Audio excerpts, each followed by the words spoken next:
कल अपना potty boy Shawn गुल्ली और बुल्ली के घर आया था कंप्यूटर पे गेम्स खेलने के लिए, और आज शाम 5 बजे शॉन को अपने घर जाना था। लेकिन शाम होते ही मौसम खराब हो गया और धीमी धीमी बारिश शुरू हो गई। शॉन 2 घंटे से बारिश रुकने का इंतजार कर रहा है, लेकिन बारिश बंद ही नहीं हो रही। शॉन ने अब फैसला कर लिया है, वो अब अपने घर जा रहा है। पता नहीं ये बारिश कब रुकेगी, और बारिश अभी इतनी तेज नहीं है कि शॉन घर ना जा सके। शॉन ने गुल्ली और बुल्ली से बताया कि वो शॉर्टकट यूज करेगा और जंगल के रास्ते घर जाएगा, जिससे वो 20 मिनट में घर पहुंच जाएगा। अगर वो रोड से जाएगा तो उसे 1 घंटा लग जाएगा। गुल्ली ने कहा, शॉन तुम जिस जंगल की बात कर रहे हो तुम्हें पता है ना, सूरज डूबने के बाद वहाँ कोई नहीं जाता। बुल्ली बोला, शॉन तुम कल सुबह घर चले जाना, हम भी तुम्हारे साथ चलेंगे। इतनी रात में जाना ठीक नहीं है। गुल्ली ने शॉन से बताया कि उस जंगल में ईविल नन का एक चर्च है। कहते हैं रात में वो नन उस चर्च में आती है। उसके हाथ में एक बड़ा सा हथौड़ा होता है, जिसे भी वो चर्च के आसपास देखती है उसे हथौड़े से मारती है। शॉन को लगा गुल्ली उसे डरा रहा है। शॉन ने गुल्ली से कहा, देखो गुल्ली मुझे डराओ मत, मुझे पता है ईविल नन मर चुकी है और अब वो मेरा कुछ नहीं बिगाड़ सकती। ये कहकर शॉन स्कूटर पे बैठ गया। गुल्ली ने कहा, ठीक है तुम्हें जाना हो तो जाओ, लेकिन रोड से जाना, जंगल से नहीं, और जाते जाते मेरा एक काम भी कर देना। शॉन ने कहा, ठीक है मैं रोड से ही जाऊंगा, अब तुम काम बताओ अपना क्या करना है। गुल्ली ने कहा, तुम 2 मिनट यहीं रुको, मैं अभी आया। ये कहकर गुल्ली घर के अंदर चला गया और बुल्ली आकर स्कूटर में बैठ गया और कहने लगा, मैं और गुल्ली कल तुम्हारे घर आएंगे शॉन।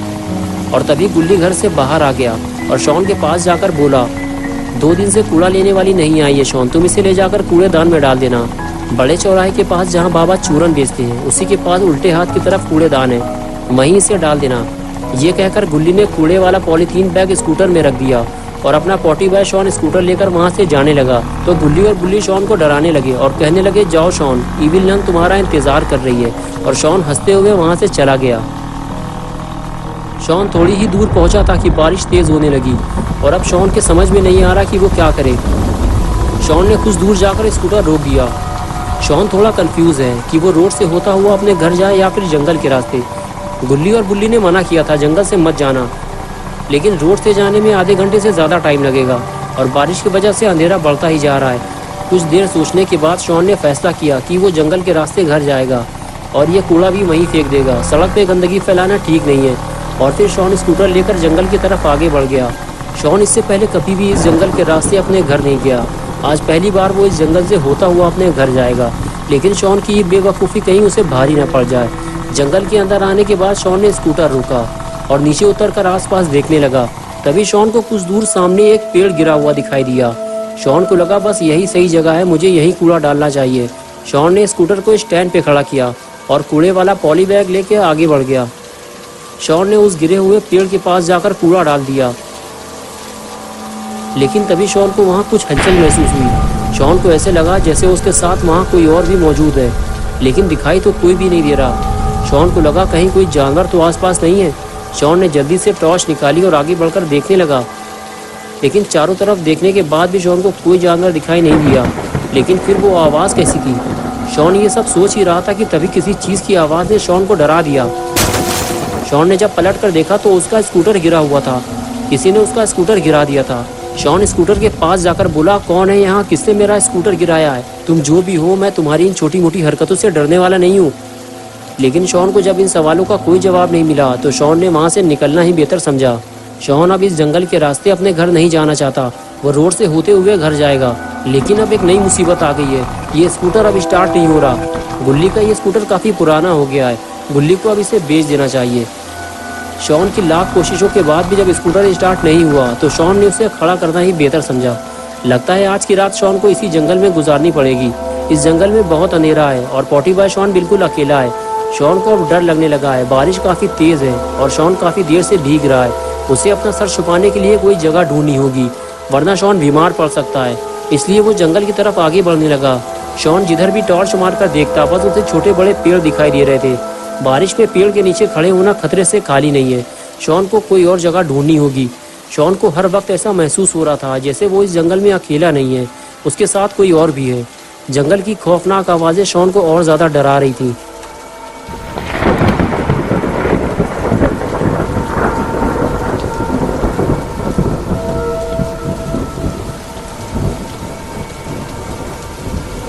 कुछ दूर चलने के बाद आखिर शॉन को वो पुराना चर्च मिल गया जिसके बारे में गुल्ली ने शॉन को बताया था। शॉन अंदर जाकर उस चर्च को देखने लगा।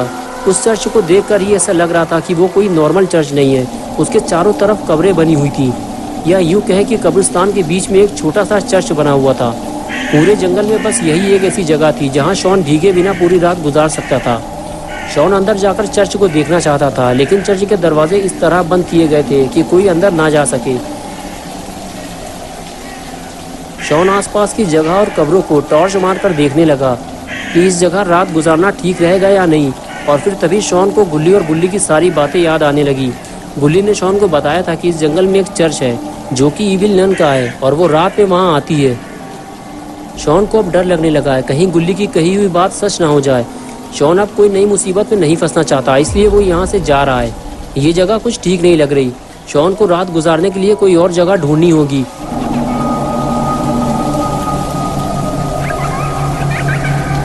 इसलिए शॉन चर्च से बाहर आ गया।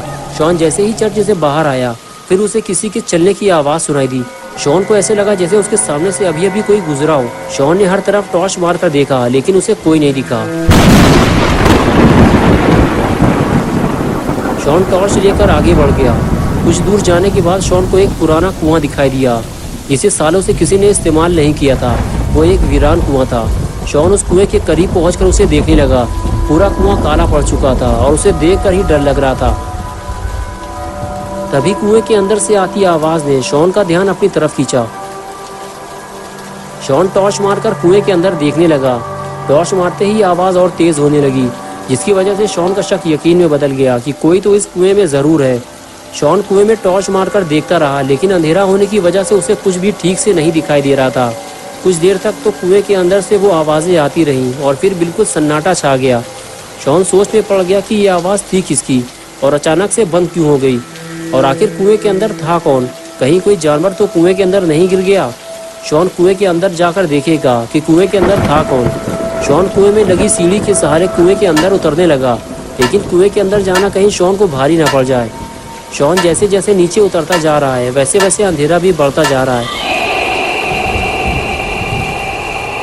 और शॉन नहीं जानता कि ये कुआं कितना गहरा है। शॉन टॉर्च मारकर देखता है, लेकिन कोई फायदा नहीं। अंधेरे में शॉन को कुछ दिखाई नहीं दे रहा।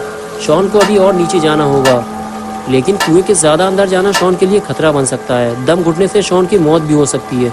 लेकिन ये क्या, सीढ़ी के कुछ स्टेप्स टूटे हुए हैं। अब शॉन और नीचे नहीं जा पाएगा। अगर शॉन ने ज़बरदस्ती नीचे उतरने की कोशिश की तो हो सकता है शॉन सीढ़ी से नीचे गिरकर कुएं में डूब जाए। कुछ देर रुकने के बाद शॉन ने कुएं से बाहर निकलना ही बेहतर समझा और वो सीढ़ी के सहारे बाहर निकलने लगा। शॉन कुएं के अंदर अकेला आया था, लेकिन कुएं से बाहर वो अकेला नहीं जाएगा। कोई और भी है जो शॉन के साथ साथ कुएं से बाहर निकलने वाला है।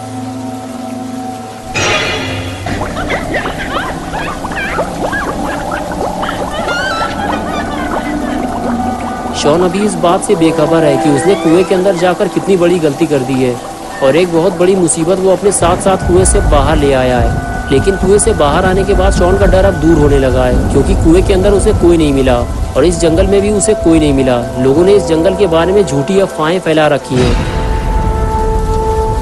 इस जंगल में आना और चर्च में जाना बिल्कुल सेफ है, इसलिए आज की रात शॉन चर्च में गुजारेगा।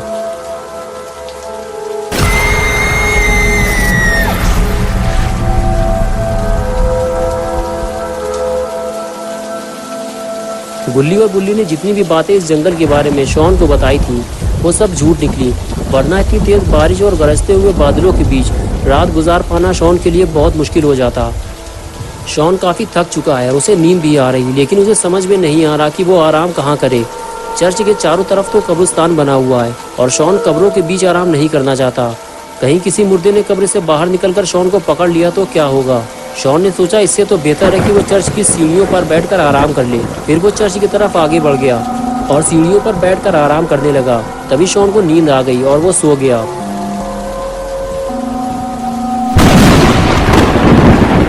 और तभी एक जोरदार बिजली चमकी और सारा माहौल बदल गया। चर्च में बिल्कुल अंधेरा हो गया और क्रॉस का निशान उल्टा हो गया। लगता है ईविल नन के आने का वक्त हो गया है, लेकिन अपना पॉटी बॉय शॉन गलत वक्त पर सो गया है। तो दोस्तों, क्या होगा जब ईविल नन शॉन को चर्च की सीढ़ियों पर सोता हुआ देखेगी, ये हम देखेंगे पार्ट 2 में 17 मई को संडे सुबह 8 बजे। दोस्तों, अगर आप पार्ट 2 देखना चाहते हैं तो इस वीडियो को लाइक करें, चैनल को सब्सक्राइब करना और बेल आइकॉन प्रेस करके ऑल नोटिफिकेशन ऑन करना ना भूलें।